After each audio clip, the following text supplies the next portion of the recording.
Hey, what's up, everybody? So I'm coming to you today with the what's next for Javier Fortuna. He is a former 130-pound junior lightweight champion. He is currently my number 7 lightweight in the world right now, overall at 135. He is the number 1 contender in the WBC, but and he returned to action on Saturday, December 21st, when he main evented a PBC card. He took on veteran Antonio Lozada, scored a dominating, I believe it was a 6th round knockout win there, as he just picked apart the bigger and longer Lozada. Picked him apart. It was just a skill contest, and he just got better skill, dominated the fight, and captured his left no doubt who the better man was. So now heading into his next fight, the big question now is what's next for Javier Fortuna, the former 130-pound champion. Well, Fortuna I said this when I previewed his, the fight over the weekend, is I don't really feel too bad for the guy, but then again, I do. It's kind of hard to explain. When you're the number 1 contender and you're promised a title fight, you should get the title fight. Now, the reason I do feel bad that he is not first in line to fight for the WBC title, which is currently held by Devin Haney, has the regular version of the belt, while Teofimo Lopez is the franchise champion and undisputed lightweight champion of the world. But Fortuna was promised the title shot against Luke Campbell. He was even ahead of Luke Campbell in terms of who the more he was number 1, Campbell was number 2. They were supposed to fight. COVID shut the fight down. It was supposed to be for the vacant belt. Now, Devin Haney was the champion in recess because he was injured, so the WBC named him champion emeritus or champion in recess to fight the winner of Fortuna and Campbell. But since Campbell and Fortuna didn't pop off, and then Haney recovered from his injury during the COVID, when everything was shut down because of COVID, he asked the WBC to reinstate him as the champion, and the WBC said yes and reinstated him as a world champ. So naturally, when that happened, you would think the number 1 contender should be Fortuna, or Fortuna should be fighting for the interim belt. Well, the WBC, being the fucking corrupt organization that it is, it's maybe the worst one. They went out, even though Fortuna was supposed to was the number 1 contender, they went out and ordered a interim title fight between Ryan Garcia and Luke Campbell, the number 2 contender. Made no sense, but that's what they did. They ordered, that was for the vacant interim title. Then they ordered Fortuna to fight Jorge Linares, a former 3-division world champion. They ordered them to fight for the WBC's number 2 spot. Now, that would have been all well and good, but then Linares tested positive for COVID ahead of the fight. So the fight got canceled. That was supposed to happen in late August. It got canceled. There was talks about them still fighting, but that fight's not happening now. And, as you saw, Fortuna came back and fought, Lozada, just staying busy and got the win. So Fortuna, all that being said, now Fortuna's been, ever since he won on the 21st, he's been calling out, the WBC, saying, hey, they should really reinstate me, or they should really put me in front of the line to fight Devin Haney next. I don't know if that's going to happen or not. I think it depends on who wins. A lot is riding on the Ryan Garcia-Luke Campbell fight, because there's a lot of questions in the air right now. If Ryan Garcia is good enough to beat Luke Campbell, which most people feel he is, and he's going to become the next interim champion, then he'd be first in line to fight Devin Haney for the WBC title.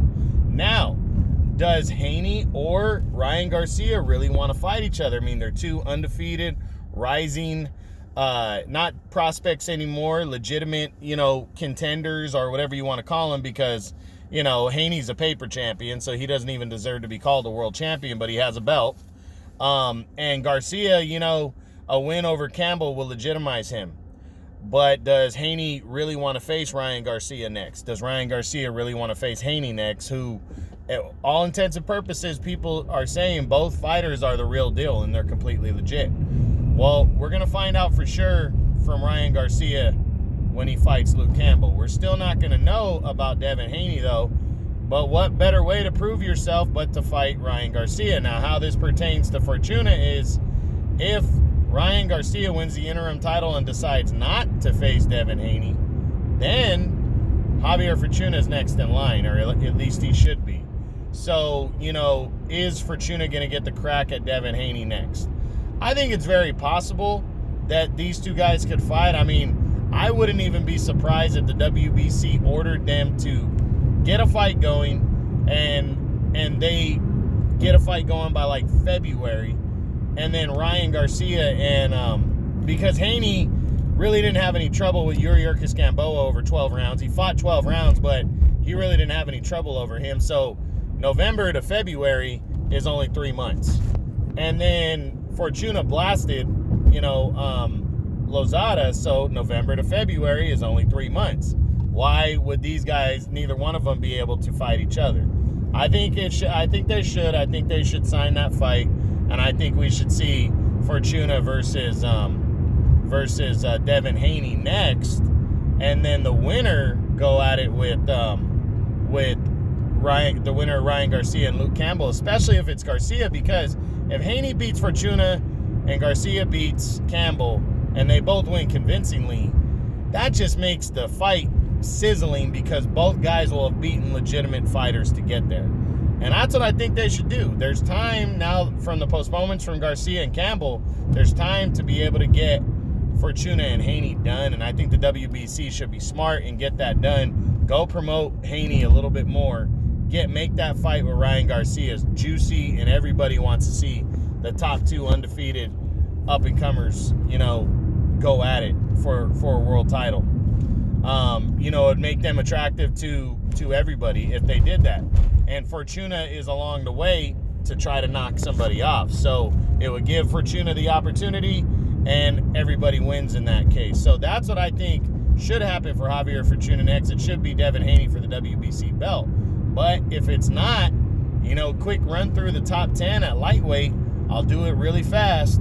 Number 1, Teofimo Lopez, not interested. He's probably fighting George Kambosos next. Number 2, Vasily Lomachenko. I doubt he's interested. I think Loma, there's a good chance he moves down to 130 to go after a world title next.